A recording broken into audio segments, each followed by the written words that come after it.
Through this processing of titanium alloy sensor housing, we summarize some typical processing techniques and cutting process of titanium alloy materials. Wonderful content. Not to be missed. Extruded dovetail groove clamping blank. We use a 19mm end mill. Roughing part shape first. As long as the speed and feed rate of the titanium alloy are appropriate, the cutting sound is nice. Tool wear is also minimal. I'll use this knife after roughing. Slow down a little. Direct shape finishing. Remember to finish titanium alloys, don't use spiral knives. Otherwise, the tool will easily rub and burn the edge. 50mm, round nose milling cutter. Fine top surface. First rough shape, and then fine top surface. Avoid excess cutting. Fine top surface first, and then thick inner cavity. Avoid thin-walled vibrating knives from affecting surface quality. Start product lumen roughing now. The processing sequence follows. Processing sequence of rough sides, rough middle, fine sides. First, rough milling the grooves and cavities on both sides. Prevent deformation and vibration. High efficiency when using high-feed milling cutter.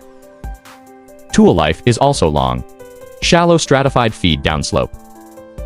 Even titanium alloys can also maintain a relatively high cutting speed. And now we're going to use the CNC-4V to machine the cavity front. This tool is used in titanium alloy machining. Did a great job.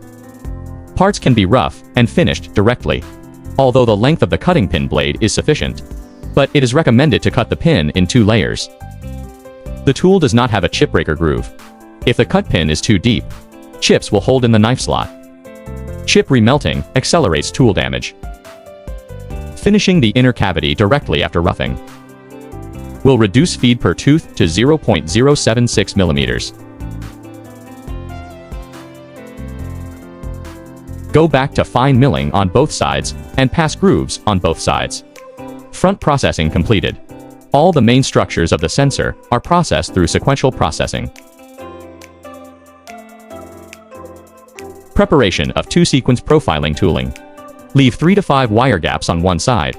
Reverse lock the screw. Use the corner of the fixture as the origin of the second sequence machining. Only the front shape position is left in a second sequence. Continue to use the end mill to roughen. Summarize the empirical findings of a sequence. At this location, dynamic roughening of solid carbide end mills. It is much better than the lamination effect of the blade that can be converted too high. Gojin wears the blade too fast. So, let's choose CNC-4V to play. Dynamic last. Bottom up. Leave a small 1.6mm step. The back directly finishes the 3D surface with a ball knife. Once the top surface is machined, rotate 90 degrees to process the weight loss groove on the side. These slots are cool to make. It's just a 2D adaptive process. One rough and one fine can be completed. Remember to add coolant.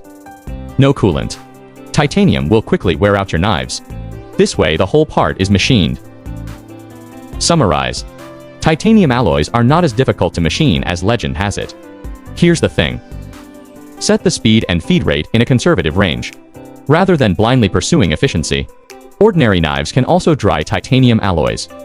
But if you want both tool life and surface quality, a good special tool, like Kennametal's 4V knife washer, will surprise you. The hardest thing about titanium is not its hardness. It's the conductivity of heat. Heat full return to the tool. So there must be enough feed per tooth. Let the blade really cut in. Once the blade rubs too much, coolant doesn't save the blade either. Burned in an instant.